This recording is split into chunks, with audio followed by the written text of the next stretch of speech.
Welcome to the Lotco Business Podcast, a show all about helping you as a retailer, brand, or creative understand the actual business side of running your business. I offer straightforward, practical advice about the nitty-gritty of making money from your creative passion.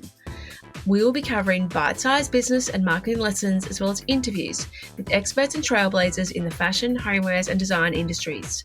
My name is Melissa Robbins. I'm a business coach, colour-loving, non-coffee drinking Melburnian. Let's get into it. Hello and welcome to today's podcast. My name is Melissa Robbins. I am super excited to be here and bring you a new episode all about how you can improve, how you can grow, how you can manage, how you can get your product business off the ground, get it bringing you the income that you desire, get it so that it is, worth all that effort that you put into it as well. So what I wanted to talk to you about today is 5 reasons you need a blog on your e-commerce website. Now, this applies to anyone who has a brand, who has their own product-based business. If you sell one product, that is okay. And this also applies to retail stores who have multiple products, have lifestyle products as well. So this is an application for all of those things. So I'm going to give you 5 reasons why I believe, and why, after doing lots of research and working with many, many brands, and also seeing how many successful brands create their marketing strategy. This is one of the reasons, this is a big reason why lots of people get new traffic to their website, and many, many other factors. So let's get into all those reasons. All right. So number 1, it is a great way to connect with customers and build a community around serving and not just selling. Now, you may be educating customers with knowledge about the difference between, how to style your bedroom, or how to, create the perfect bar cart, 10 tips for cleaner, greener and cleaner bathroom. What are the top 10 podcasts that you're listening to this month, or what's your Christmas wish list, or what are the best places to travel to, and et cetera, et cetera. There's so many different things you could talk about. Depends on what your product is and who your target market is and what they're interested in. So what this does is it builds trust with your customer, that you understand your products, you care about your customer, that you understand them, that you understand what they love and what they're passionate about. And so it's just one of those ways that you can, move people through that customer journey with you faster, because they are getting to know you. They're getting to know what type of things you present to the world. They're getting to know how you style things, how your product fits into that mix as well. So giving customers that knowledge and educating them and informing them and helping guide them builds trust with your customer. So that is number 1. Number 2, it's a great way to add SEO-rich content to your website. Now, the keywords that you include, and you would do a little bit of research, I'll get back onto this with your content too, but you should be doing research about what your target market is interested in, or you should know what your target market is interested in by understanding who your customer is. You should understand what sort of things they're searching for, like how do they find you? What are the things that they're looking up? What problems do they have? So what problems are you solving for them? They are all going to form part of your keyword searching, and therefore terms that you're going to use in your content. So it's a great way to add that SEO rich content to your website, and the words that you use, the keywords that you use within your blog and within the conversations that you have on your captions and Instagram and so on, can lead to, great incoming leads to your website. Now, you would definitely try and include long tail keywords as well as short-term keywords that people might be searching for. I'm not going to go into how all that works now, because that's a whole other topic on SEO. All right, but know that it is a great way to add that SEO-rich content to your website. Number 3 is it's related to the SEO. It gives you credibility with Google and those links and everything. So what happens is when someone searches something, they find you, they stay and they read your blog post, your website, and they stay on your website for a long time. That means Google's got it right. So they're going to send more people there, because it's a great link for them. It's a great, they've done their job by servicing what you need, because you've answered the question that you had, or problem that you put up in the first place. So what it does is, by you including links to within your product mix, so you've got links from your blog post to the products on your website, their internal links. And then you obviously would occasionally add backlinks to other companies, or maybe you're talking about a movie, so you link to that. Or maybe you're talking about, 5 places to stay in the town that you live in. So then you're going to link back to those too. So they all help to, and I don't know the exact terms on this, but they all help with indexing the pages on your website. So that can be a really great benefit for Google as well, and, being found. Another way to have those connections is if you're a brand, you might feature the different stockists that you're stocked in. So you may feature the stores. And another one, if you're a retail store, you may feature some of the brands. So then there are links and connections between those two sites as well. One of those ones I saw the other day was one of my clients was featuring her stockists on her stories and really giving, great detail about who her stockists were and really showcasing them and telling stories about them. And so I said to her, make sure you make this into a blog post too. Make sure that you add this content onto your website. It's got longer form content, so it's be able to be found for a lot longer as well. So that is my next tip, essentially. It has a much longer lifespan. So the content on your website or your blog has a much longer lifespan than just doing an Instagram post on something or a story. So you can use that same information that you might have provided anyway, but you're just going to put it in a format that can be found for a lot longer. You might have people find this blog post, a week to a year later. Like, it's got a long lifespan.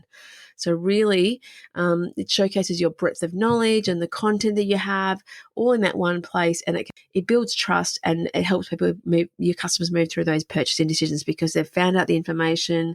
They can see all the different places that you're stocked in, or all the different retail stores that you talk about, or they can see that how you tell your story by writing this content on the blog, and so then that helps get them to know you better also as well.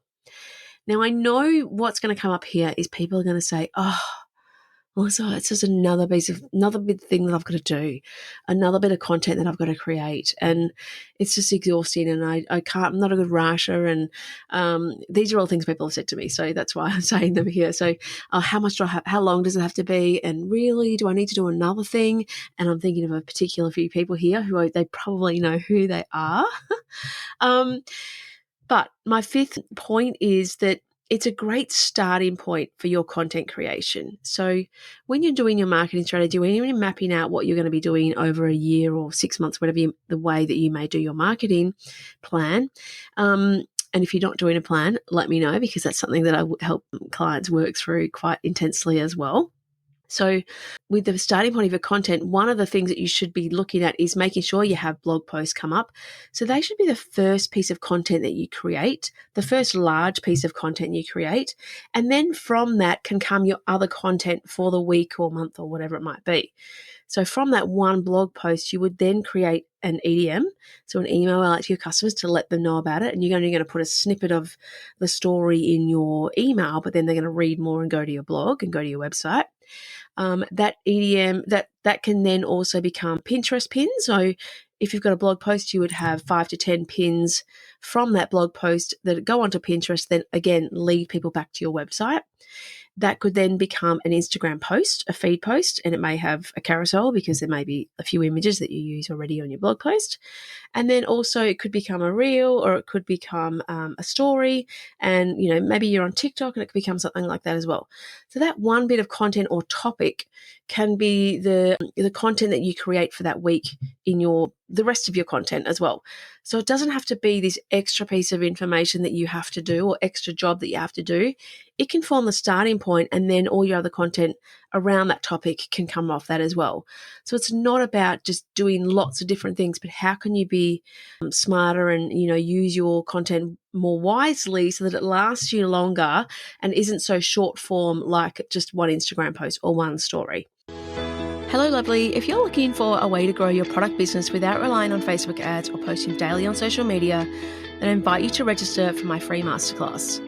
This is happening very, very soon, and inside of this masterclass, I'm sharing the strategy behind building a profitable product-based business so you can attract consistent customers and scale to 6 figures and beyond.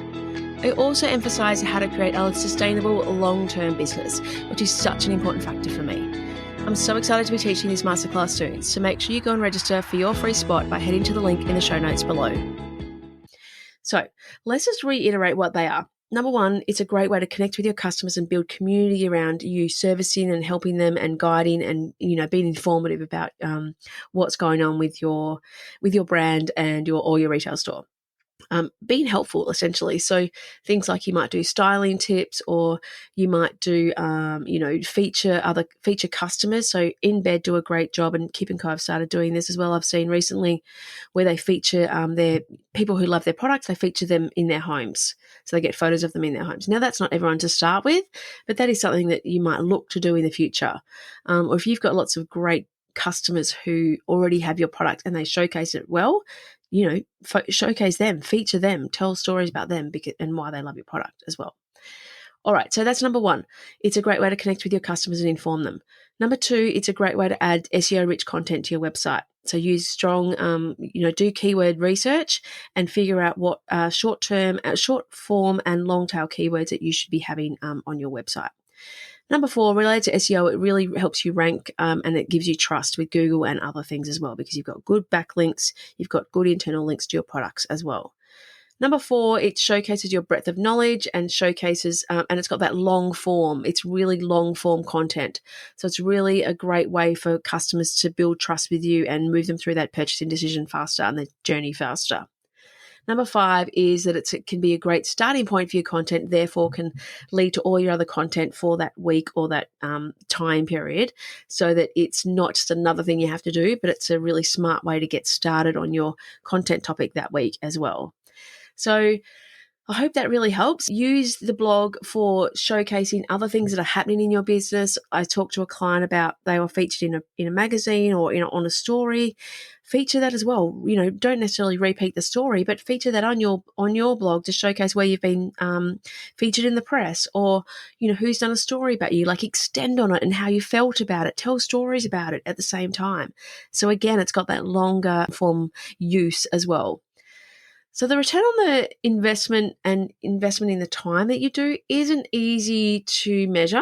So I'll just say that, but it's not instant, but it's something that will build up over time. So, and I think I spoke about this on my podcast with Nikki from Styling News. She talked about how her blog is such a beast of SEO because it is, been going for so long. She's just got so much content on there. So it's so good in that, really long term. You could have people find you from a blog post that you did weeks ago, months ago, years ago. So a good blog post can generate traffic for a really, really, really long time. And you can track that and see that on your analytics, and also on if you've got Shopify, where people are coming from and what they're landing on. You can track where they're coming. So that's easy to see over time what it has given you as well. As I mentioned briefly, make sure that you use Pinterest in relation to your blog too, so that you can create pins around those blog post topics and to also drive traffic. I'm going to get into Pinterest another day because it's such a big one that I think more and more people need to be doing if they're not already. And I want to give it its, the worth that it needs, because there's so much value in Pinterest as well. So let's leave that for another podcast.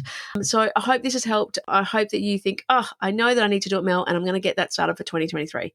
Or I know that I need to do it. I'm going to at least do, start doing one a month to get me going.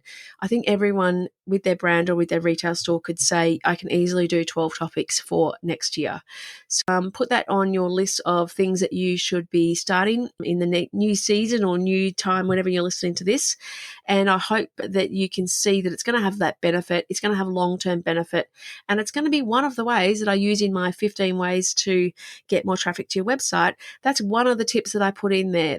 One of the ways that you can actually get more eyes on you. If you want to grab the rest of that list, you can grab it from the show notes. I'll put a little link in there to help you get that 15 or 14 other ways that you can get more traffic to your website too.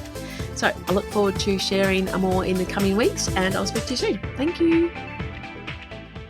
Thank you so much for listening to the Lotco Business Podcast. If you enjoyed this episode, please make sure you subscribe to receive future episodes as they are released. And I'd be so grateful for a review on Apple Podcast. If you would like a copy of the show notes or any of the links mentioned today, please jump onto my website at thelotco.com.au/podcast. Have an amazing week, and I look forward to chatting to you again soon.